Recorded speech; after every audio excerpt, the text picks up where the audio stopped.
My name is Kevin, and I'm working with the Direct Action Network legal team. Jocelyn Dow, I'm from Guyana. My name is Ambassador Ernesto Maceda. I'm the co-head of the Philippine delegation. My name is Brownie Ledbetter. My name is Sheila Day. My name is Leon Jansen. I'm Omar Toure, Tour. The largest international trade conference ever held on U.S. soil occurred in Seattle from November 30th through December 3rd, 1999. Representatives of the 135 member countries of the World Trade Organization met to propose policies that they believed would boost their national and world economy by bringing down barriers to international trade. The WTO representatives and supporters sang the praises of globalizing commerce, of free trade, and open borders. Those opposed to the WTO came too, by the thousands. They came to raise their voices and raise public consciousness about a myriad of important concerns, most of which related in some way to the WTO: the environment, human and economic rights, child labor, agriculture. They gave new meaning to the old expression, think globally, act locally. A few came with a commitment to creating chaos, violence, and destruction. Predictably, the media focus turned to the sensational and the dramatic. The anarchists, the police, allegations, and accusations. Lost amidst all the shouting and tear gas were the reasons both protesters and international delegates came to Seattle. Long after the noise diminished and the air cleared, the issues remain. We want to be sure these voices are heard. Listen to what they have to say.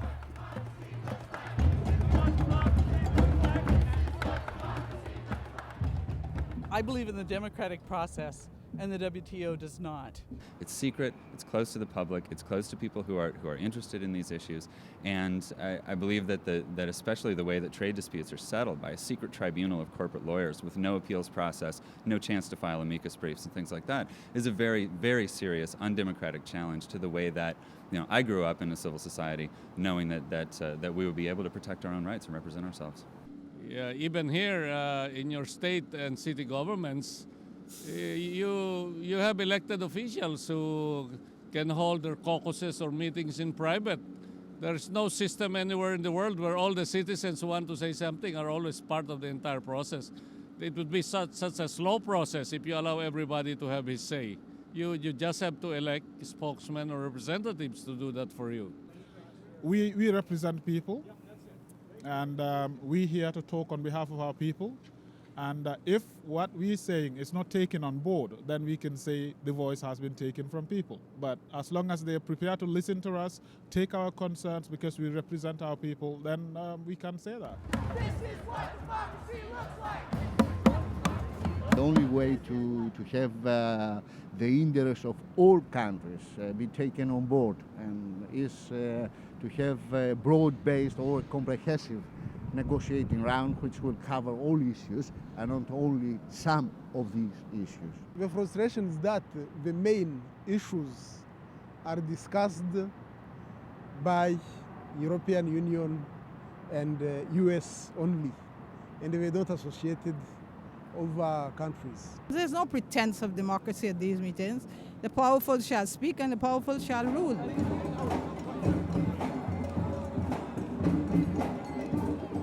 These folks are not accountable, they're not elected. This is a problem. WTO has the power to override our environmental laws and our labor laws. If another country produces a product, for example, that has a lower labor standard or a lower environmental standard, they can export it into this country, and if we ask that country to raise its standards, it's considered a trade barrier, and our environmental laws and labor laws can be overridden. So that's why it's important to us. There are a lot of different laws locally that could be undermined by the World Trade Organization. Many different cities around the country have passed laws, for example, that prohibit the interaction and the purchasing by the cities with corporations that engage in business in Burma, a dictatorship that is world-renowned for human rights abuses and really some pretty serious crimes.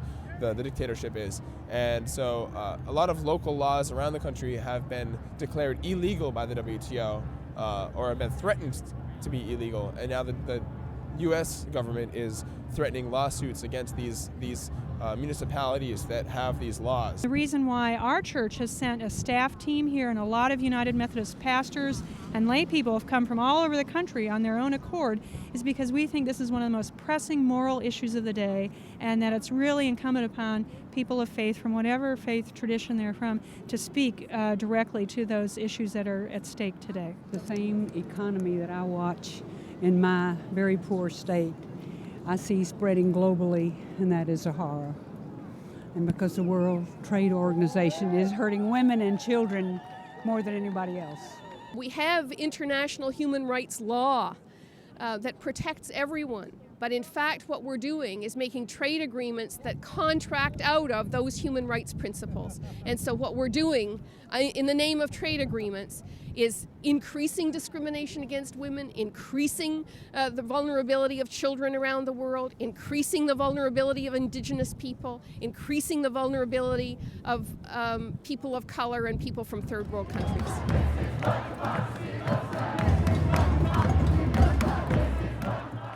That's one thing WTO has done, is not allowed countries to have stricter restrictions than the international ones. The WTO believes in something called right of market access, which I think is hooey. It's if a country wants to restrict trade across its borders, that's their business. We're extremely reluctant to go into Bosnia when people are dying, but just let somebody lose money because there's trade restrictions and man, we jump on them. So if the Europeans want to restrict beef because of the hormones used in it, I think that's fine. I don't think we should be fining them $120 million because they do that. I think I'm protesting being looked at as a consumer. That I think a lot of people are here today because they want to be looked at as human beings. I think it's great. I think it's a movement of the people. I think it really brings together different cities coming in and speaking with one voice, that we're not going to put up with the corporate greed. We're not going to put up with special rights interests.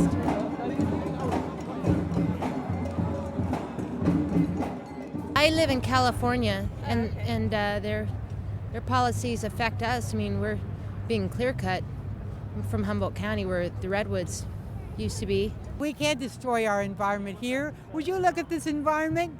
You want to destroy this for money? No, you can't eat money. Well, I'm very upset with the thought that the WTO could overturn organic laws and organic rules so that I wouldn't be able to know whether food that I was eating was genetically engineered or organic or not. My partner and I come from family farms, and we want to start our own farm. So I'm here regarding the food issues, not just because I want to farm, but because I want to have safe food to eat, and so does everyone else. I don't think anyone wants to feed their baby a plant that we haven't really looked at to see if it's safe with all the genetic engineering. Highly on our priorities is protection of the environment and all these kind of things, and also the issues of food safety and food quality, and also the issues concerning the protection of core labor standards. I think that the least developed countries do not like at least environmental protection and protection of core labor standards. We got to say, listen, the whole world, we can't live on slave labor anymore.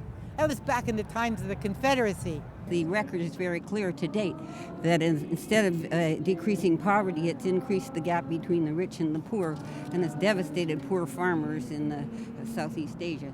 I think it's been a disaster from NAFTA on down. Part of the problem is the steel workers in Brazil or in Japan or in Russia aren't our enemies. Their economies need to develop, and they need to be able to have this steel to help build their economies, not to just ship overseas. What's happening, you got the World Bank, the IMF, etc., who are telling these poor nations that, well, everything's falling apart because of this crisis here, so you better export whatever you can, whether it's food crops or steel or whatever. You get a cash crop. So America's the biggest market, so you dump it on the American market rather than to be able to develop your own economies. Somehow this has got to change. Certainly, labor issues are environmental issues are things that could not be formally taken up in the context of the WTO, because those in the multilateral multilateral, multinational or international field,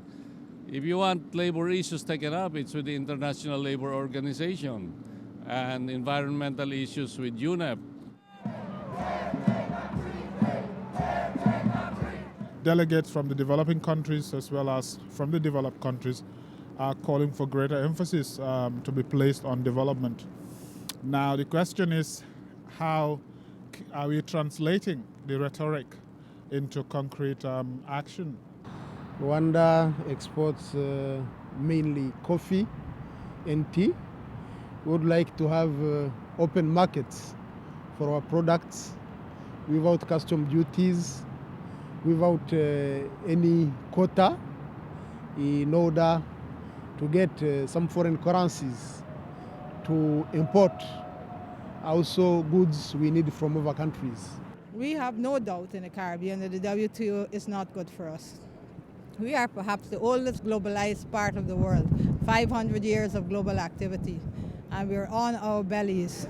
Many of our islands are built for the production of sugar and banana, both of which are under threat from the WTO because our markets are preferential. We provide only 2 to 3% of the banana trade of the world. Yet because Chiquita banana is a big donor to the US Congress, our markets must be closed down in the name of fair trade.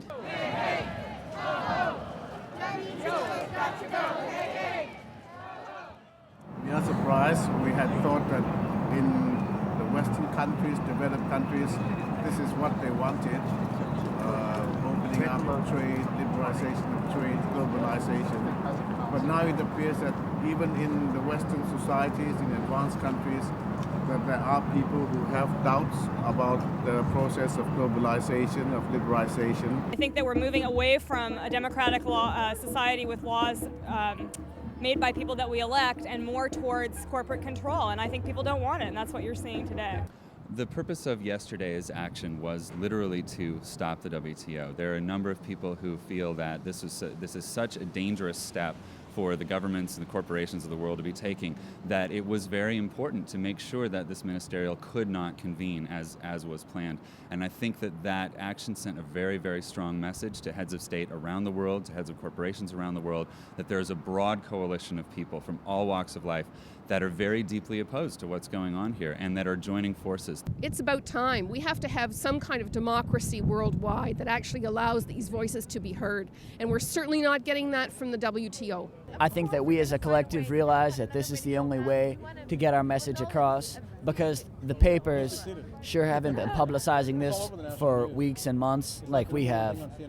And right now, with tear gas and rubber bullets on the way, I'm scared. And a lot of us are really scared. And we're dedicated to nonviolence, and we don't feel that we need to be assaulted with rubber bullets to stop us from getting our message across just because we happen to be blocking traffic. We're told us to put our masks on. Okay. Whether we gas or not, we don't know. Okay. How do you feel about the demonstration so far? How it's going? I think that the majority of the people are very peaceful and respectful. We have a lot of some groups that aren't, and so we have to make do with them. Are there groups here that are not now, this minute? We didn't think so yesterday, but today it looks like they're calm, but again, it went to crap yesterday. Do you think that maybe with you guys putting your gas masks on, they're expecting to be gassed? Well, if a reasonable person, if I was down on that side, I would think so.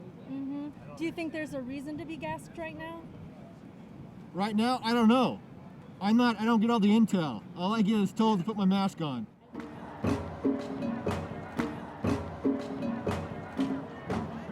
Personally, I believe that the extreme violence from yesterday is unnecessary. We're demonstrating here in silent witness to show our support and our solidarity against the WTO, but we're not doing it as people who are breaking windows. We're doing it as people who are standing in silent witness for the good causes that we represent. I think it's really great that people are realizing some of the problems we have here and are willing to stand up against it. I just hope that the overall message that the WTO is an organization that has got to go and has no place in this kind of society. I hope that that message is not lost in the all the discussions about some of the police brutality that's been happening the last couple days.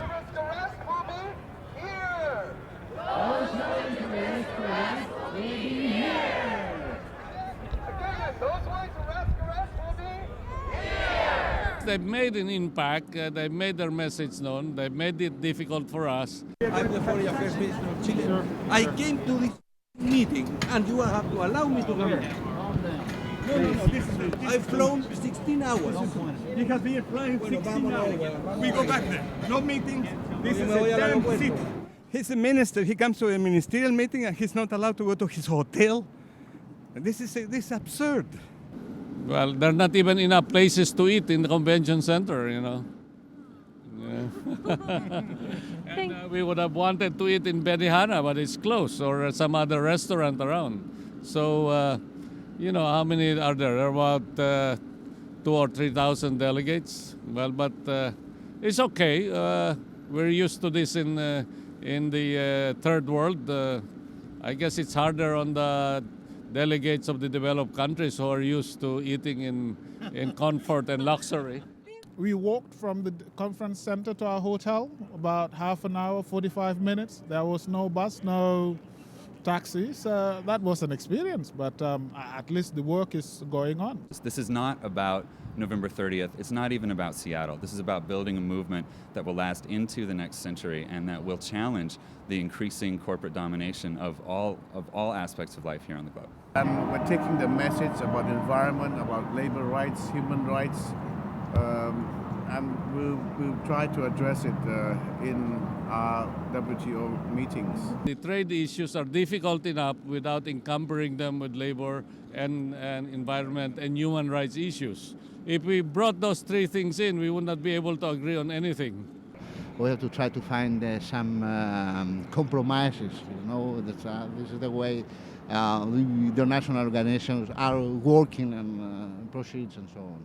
Director General of UNCTAD referred to the protest yesterday that we should take these protests seriously because the protesters represent interests which are at stake in the WTO. So they are not to be taken lightly by any member of the WTO, neither by the organization. The WTO conference became a lightning rod for a storm of issues, whether they related to world trade or not. The whole world was watching.